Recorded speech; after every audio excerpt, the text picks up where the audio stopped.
हमें अपने गिरेबान में झांक के देखना चाहिए। सभापति महोदय, सेटलमेंट तो आप इस हाउस में भी नहीं कर पा रहे हैं कि सरकार को पीछे नहीं हटना चाहिए था। अगर महंगाई पर विपक्ष चर्चा पर मांग कर रहा है तो उनको सुनना चाहिए, सस्पेंशन देना चाहिए और वापस लेना चाहिए। मेरी अपील रहेगी सरकार से, जिन साथियों को यहां से सस्पेंड किया है उनको उनका सस्पेंशन वापस ले। मेरी पीठ से ये आग्रह है। ये सरकार जो है रिट्रोस्पेक्टिव इफेक्ट से कानून लाना शुरू कर दिया। पिछले सेशन में नारकोटिक्स का एक बिल आया था, उसमें भी रिट्रोस्पेक्टिव इफेक्ट था। आज फैमिली कोर्ट्स का बिल आया है, उसमें भी रिट्रोस्पेक्टिव इफेक्ट है। कल को कुछ और ऐसे बिल कानून ना बनने लगे कि आप तो यहाँ पर प्ले कार्ड लेके खड़े थे, आप तो यहाँ बाहर विजय चौक पर धरना दे रहे थे, इसलिए नया कानून बन गया, इसमें भी रिट्रोस्पेक्टिव इफेक्ट होगा। ये जो है ये बहुत सीरियस इशू है। सभापति महोदय, सरकार को जागरूक रहना चाहिए। जब हिमाचल प्रदेश के अंदर फरवरी 2019 में आपने कोड फैमिली कोड बना दिया तो उसका नोटिफिकेशन क्या भारत का कानून मंत्रालय सोता रहा कि उसका नोटिफिकेशन नहीं किया? ये किसकी जिम्मेदारी थी? क्या आखिर ऐसा क्यों हुआ? क्या मंत्री जी सरकार इसकी जिम्मेदारी लेंगे?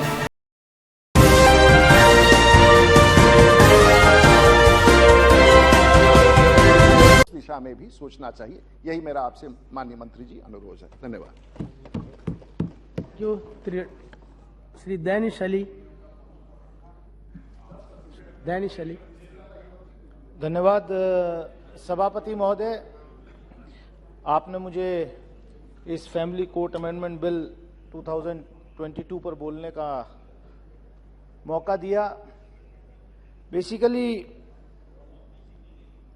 फैमिली कोर्ट्स में जो केसेस जाते हैं ज़्यादातर सेटलमेंट के लिए जाते हैं और वहाँ पर आने से पहले परामर्श के जरिए काउंसलर्स जो हैं वो हस्बैंड वाइफ के बीच में सुलह कराने की कोशिश करते हैं। और आज हम ऐसे बिल पर यहाँ डिस्कस कर रहे हैं, लेकिन दुर्भाग्य इस बात का है जहाँ पर हम सेटलमेंट के लिए कोशिश कर रहे हैं, हमें अपने गिरेबान में झांक के देखना चाहिए। सभापति महोदय, सेटलमेंट तो आप इस हाउस में भी नहीं कर पा रहे हैं।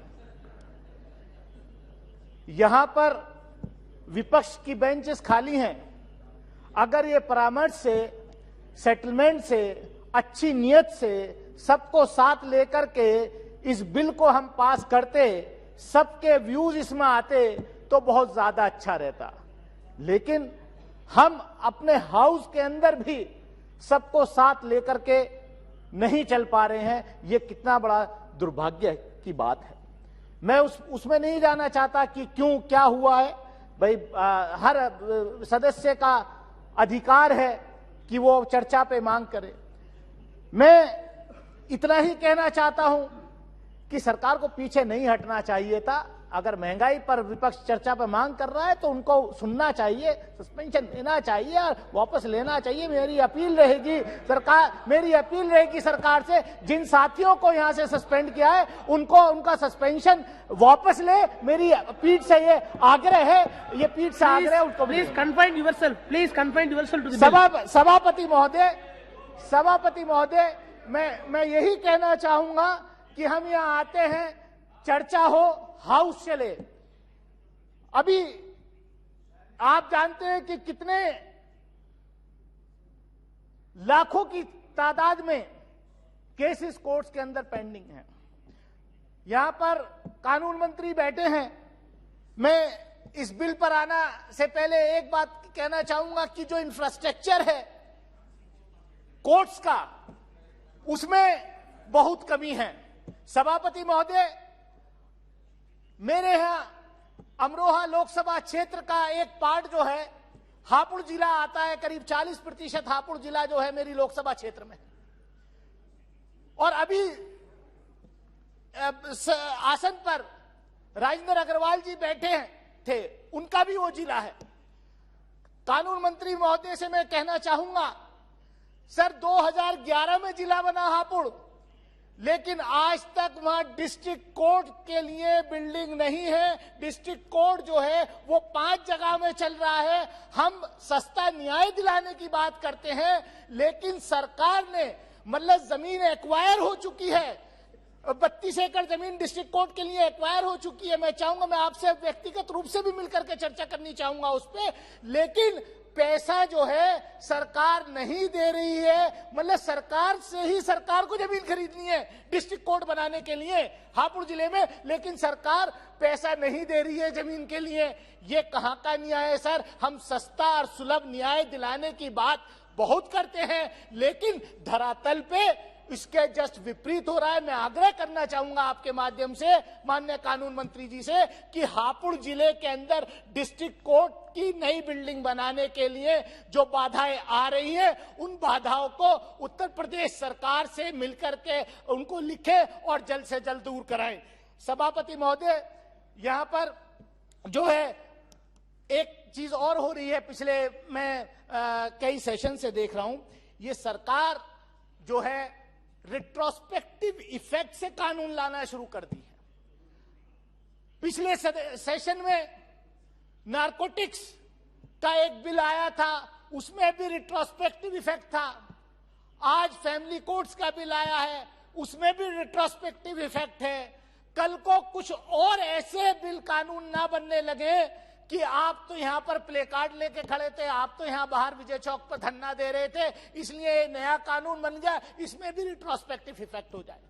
ये जो है ये बहुत सीरियस इशू है सभापति महोदय। मैं ये कहना चाहूंगा कि सरकार को जागरूक रहना चाहिए।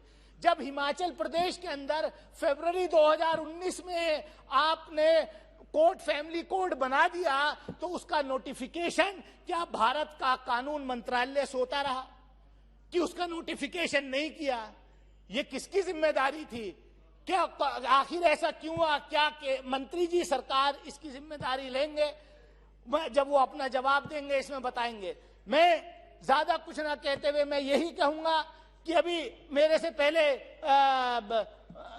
भर्तृहरि महताब जी बोल रहे थे, तो उन्होंने कहा कि ये सिविल मैटर्स है, फैमिली कोर्ट में सिविल मैटर्स डिस्कस होते हैं। जाहिर सी बात है कि फैमिली डिस्प्यूट्स जो हैं वो सिविल मैटर्स हैं, लेकिन इस देश की बदकिस्मती है, इस देश के माइनॉरिटी कम्युनिटी की बदकिस्मती है कि जो फैमिली मैटर्स सिविल मैटर्स थे, इस सरकार ने एक कम्युनिटी के फैमिली मैटर्स को क्रिमिनल मैटर्स बनाने का काम इसी सदन से पास किया था 2019 में, और नारा दिया था कि हम जो है मुस्लिम महिलाओं को न्याय दिलाना चाहते हैं। मैं पूछना चाहूंगा कि कितनी महिलाओं को जो है आपने न्याय दिलाया है? आज जो देश भर के अंदर कितनी महिलाओं के घर जो हैं वो बगैर नोटिस के तोड़े जा रहे हैं? क्या आप यही न्याय दिलाना चाहते हैं इस देश के अंदर? सभापति महोदय, मैं उम्मीद करूंगा कि जब कानून मंत्री यहां पर खड़े होकर के जवाब देंगे, तो मैंने खासतौर से जो उत्तर प्रदेश के अंदर हापुड़ जिले के अंदर जो डिस्ट्रिक्ट कोर्ट की बिल्डिंग और वहां की जगह का जो इशू है उसका संज्ञान लेते हुए जवाब देंगे कि आप उसके लिए कुछ करें, क्योंकि न्याय, सस्ता न्याय, हमने तो उत्तर प्रदेश, खासतौर से पश्चिमी उत्तर प्रदेश जहां से हम आते हैं, कानून मंत्री महोदय, सभापति महोदय, पश्चिमी उत्तर प्रदेश के लोगों पर इतना अत्याचार हो रहा है कि वो अपने न्याय मांगने के लिए उनको 800 किलोमीटर दूर जाना पड़ता है सर। बीजेपी के लोगों ने I am concluding, please confine yourself. I am concluding. Merits and demerits of the bill. I am concluding. Sir, Don't jump over any other issues. I am concluding. मेरी This may यही invite you controversy. मेरी यही दरखास्त है, क्योंकि इस सरकार ने, भारतीय जनता पार्टी ने बाकायदे अपने मैनिफेस्टो में भी के उत्तर प्रदेश में भाषणों में, आंदोलन में कहा था कि पश्चिमी उत्तर प्रदेश के अंदर हाईकोर्ट की बेंच लाएंगे। आज सरकार को 60 साल हो गए। पश्चिमी उत्तर प्रदेश के अंदर हाई कोर्ट की बेंच क्यों ना मेरठ मुरादाबाद में गठित की गई? क्या सरकार इसके प्रति कुछ काम कर रही है? अब मैं चाहूंगा कि कानून मंत्री जी जब इस पर रिप्लाई करेंगे तो इसका संज्ञान लेंगे। पश्चिमी उत्तर प्रदेश के अंदर हाई कोर्ट की बेंच स्थापित की जाए। बहुत बहुत शुक्रिया। Thank you. Shri Nishi Kumar Dubey.